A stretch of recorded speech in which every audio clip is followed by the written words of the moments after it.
55 वर्षीय शेतकऱ्याची विष प्राशन करून आत्महत्या, कर्जबाजारीपणामुळे आत्महत्या केल्याची चर्चा. निसर्गाचा लहरीपणा, सततची नापिकी आणि कर्जबाजारीपणामुळे शेतकऱ्याने शेतात विष प्राशन करून आत्महत्या केली. ही घटना बुधवारी महागाव तालुक्यातील माळवागद येथे उघडकीस आली. सुभाष गोबरा चव्हाण, वय 55 वर्ष, राहणार माळवागद, असे मृत शेतकऱ्याचे नाव आहे. सुभाष चव्हाण यांच्याकडे 2.5 एकर शेती आहे. या शेतामध्ये उसनवारीचे कर्ज घेऊन कापसाची लागवड केली होती. परंतु निसर्गाच्या अवकृपेमुळे तसेच वन्य प्राण्यांनी हाताशी असलेले कापूस पीक पूर्ण फस्त केले. त्यामुळे सुभाष चव्हाण हे चिंतेत वावरत होते. आपल्या हाती कोणतेच उत्पादन येणार नसून उसनवारीने घेतलेले कर्ज कसे फेडावे या विवंचनेत ते होते.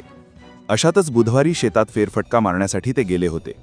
त्यानंतर त्यांनी शेतातच तणनाशक प्राशन केले. घरी आल्यानंतर कुटुंबाला विष प्राशन केल्याची माहिती त्यांनी दिली.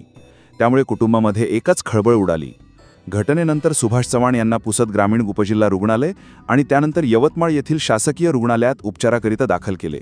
मात्र सायंकाळी उशिरा त्यांचा दुर्दैवी मृत्यू झाला.